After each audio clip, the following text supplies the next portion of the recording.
السلام عليكم ورحمة الله وبركاته. الحمد لله الذي نحمده ونستعينه ونستغفره ونؤمن به ونتوكل عليه. أما بعد. அன்பிற்குரிய அல்லாஹ்வின் நல்லடியார்களே, அன்பு சகோதரர்களே, நாம் தொடர்ச்சியாக பார்த்து வரக்கூடிய துஆக்களினுடைய திக்ருகளினுடைய தொகுப்பில் இன்று நாம் பார்க்க இருக்கின்ற விடயம் என்னவென்றால், இன்றைய தினம் ஜும்ஆவுடைய நாளாக இருந்து கொண்டிருக்கின்றது.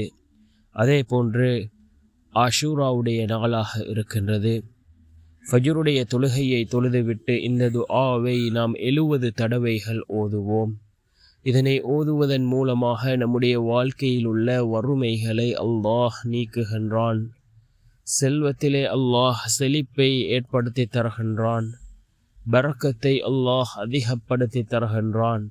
அப்படிப்பட்ட மிகச்சிறந்த ஒரு துஆவை தான் நாம் இன்றைய வீடியோவில் பார்க்க இருக்கின்றோம். அன்பார்ந்த சகோதரர்களே, அல்லாஹ்வின் நல்லடியார்களே, இன்றைய தினம் ஆஷூராவுடைய நாளாக இருக்கின்றது. முஹர்ரம் மாதம் பிறை 10.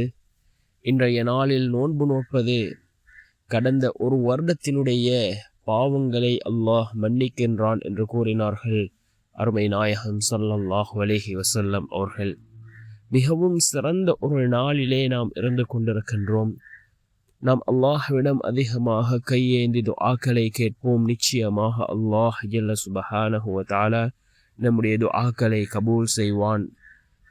நமக்கு அல்லாஹ் மிகவும் வேகமாக பதில் வழங்குவான். அதே போன்று இன்றைய தினம் ஜும்ஆவுடைய நாளாக இருந்து கொண்டிருக்கின்றது. நாட்களிலே சிறந்த நாள். அதே போன்று இந்த ஜும்ஆவுடைய நாளில் ஒரு நேரம் இருக்கின்றது. அந்த நேரத்தில் நாம் கேட்கக்கூடிய துஆக்கள் அல்லாஹ்விடம் கபூலாகும் என்று கூறினார்கள் ஸல்லல்லாஹு அலைஹி வஸல்லம் அவர்கள். அது எந்த நேரம் என்பது பற்றி எமக்கு தெரியாது. நாம் எந்த நேரத்திலும் துஆக்களை அதிகமாக கேட்போம். இது எந்த நேரமும் துஆக்கள் கபூலாகக்கூடிய நேரமாக இருக்கலாம். இமாம்கள் கூறினார்கள், அதாவது ஃபஜ்ருக்கு பின்னால் உள்ள நேரம். சில இமாம்களினுடைய கருத்து அதாவது ஜும்ஆவுடைய நேரம். ஆனால் அதிகமான இமாம்களினுடைய கருத்து என்னவென்றால் அசருக்கு பின்னால் உள்ள நேரம். இவ்வாறு இமாம்கள் பல நேரங்களை குறிப்பிட்டிருக்கிறார்கள். நாம் எல்லா நேரத்திலும் துஆக்களை கேட்போம். ஏதோ ஒரு நேரம் துஆ கபூலாகக்கூடிய நேரமாக இருக்கலாம். நிச்சயமாக அந்த நேரத்தில் நாம் துஆக்களை கேட்கின்ற பொழுது நம்முடைய துஆக்களை அல்லாஹ் கபூல் செய்வான். அன்பார்ந்த சகோதரர்களே, அல்லாஹ்வின் நல்லடியார்களே, இந்த துஆவை நாம் 70 தடவைகள் ஓதி அல்லாஹ்விடம் பிரார்த்தனை செய்வோம்.